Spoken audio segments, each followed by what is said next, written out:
Queridos irmãos, que a paz e a graça seja sempre multiplicada pelo conhecimento de Cristo Jesus.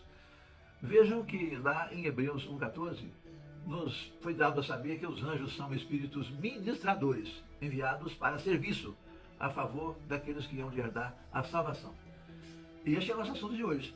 Amados, antes da rebelião de Lúcifer e seus anjos, junto ao Altíssimo, ali estavam todos os anjos de Deus. Lúcifer desfrutava de muito prestígio junto a Deus, pois era perfeito aos olhos do Senhor, que o exaltou assim: tu és sinete da perfeição, sabedoria e formosura.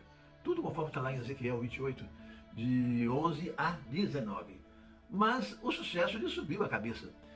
E assim como ocorre com todas as pessoas que padecem da síndrome de Lúcifer deste mundo, os que não sabem conviver com o sucesso, então a ambição e a arrogância tomam conta do coração.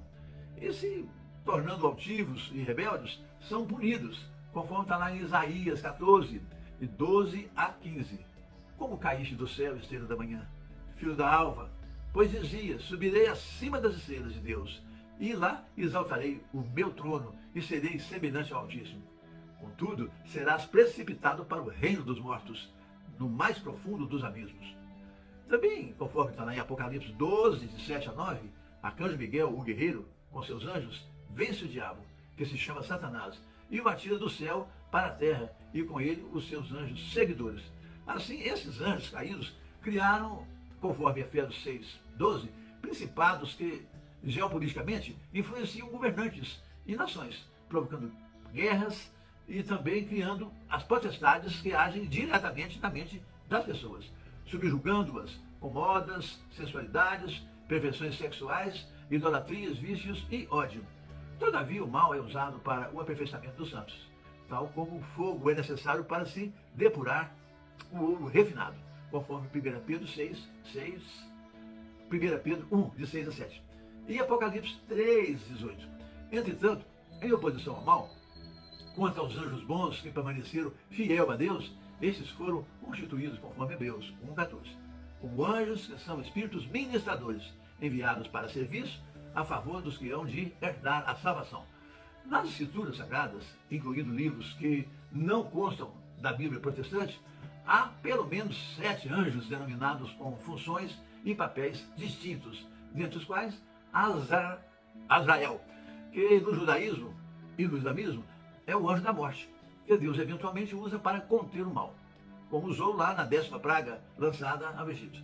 Mas vamos considerar apenas os 3 principais arcanjos: Miguel, Gabriel e Rafael. Irmãos, etimologicamente a palavra anjo deriva-se do grego angelos, cujo significado é mensageiro e enviado. No Velho Testamento, Antiga Aliança, há muito registro de homens com estereótipos angelicais e roupas brancas, como também na era da igreja primitiva dos apóstolos, houve fatos que já não são frequentes entre nós, como sinais de maravilhas, estereótipos de anjos visíveis, milagres instantâneos, martirizações e ressurreições. Fatos que fortaleceram a fé primitiva lá da igreja primitiva dos apóstolos. Assim, eis aí alguns exemplos de anjos no Novo Testamento. Mateus 1,13. O anjo do Senhor anunciou a Maria.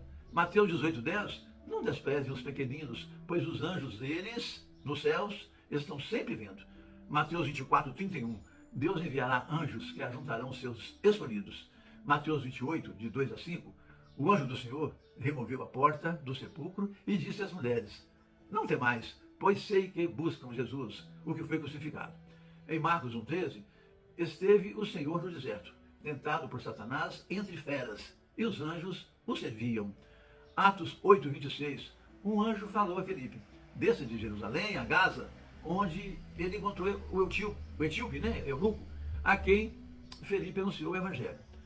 Em Atos 10:3, orientou estar com o apóstolo Pedro, a Cornélio, o centurião.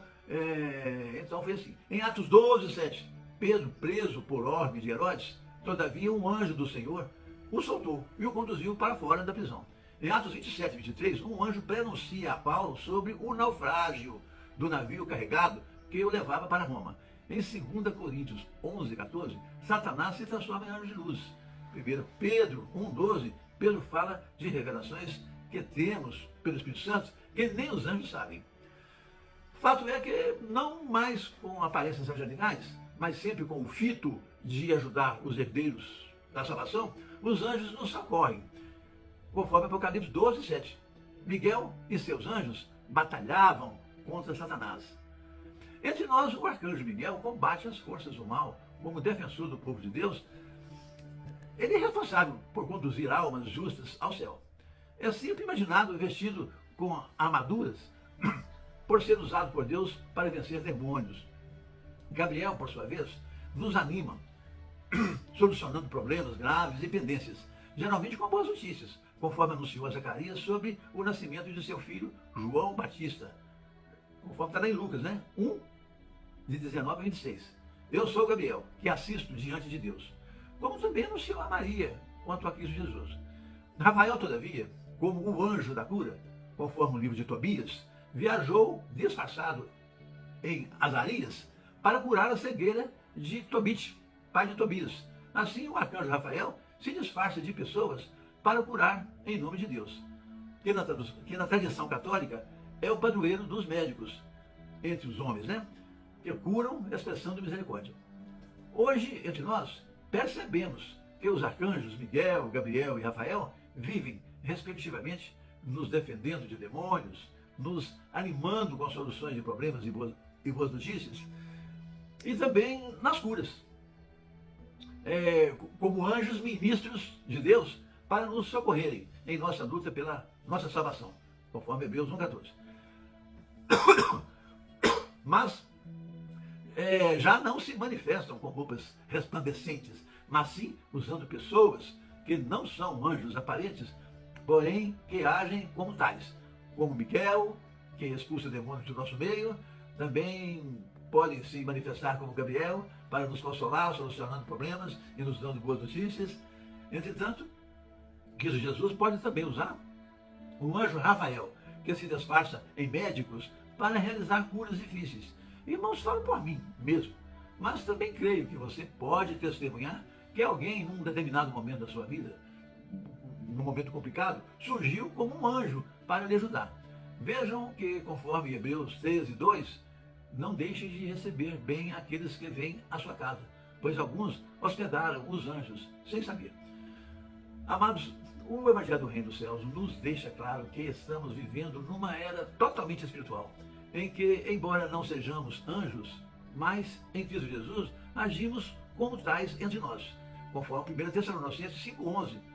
Sirvam uns aos outros, animando-se e edificando-se, tal como Cristo Jesus disse lá em Mateus 25:31, na palavra do grande julgamento. Ele nos mostra que cada vez que ajudamos alguém em qualquer situação, seja como enfermos, presidiários, sem tetos, com fome ou na nudez, foi ao próprio Cristo Jesus a quem fizemos essas ajudas, através das quais seríamos salvos. Mas, infelizmente, ao contrário, em contrapartida, quem assim não procedeu, vai para o fogo eterno, pois foi a Cristo Jesus a quem negamos tais socorros.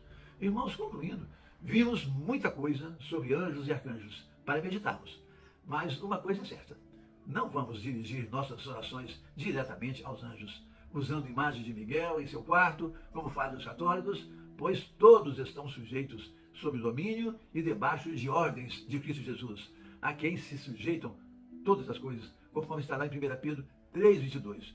Todos os anjos e potestades estão sujeitos a ele, pois, conforme Colossenses 1:16, todas as coisas visíveis e invisíveis foram criadas por Cristo, o que não nos surpreende, pois, conforme está escrito em João 10:30, eu e o Pai somos um.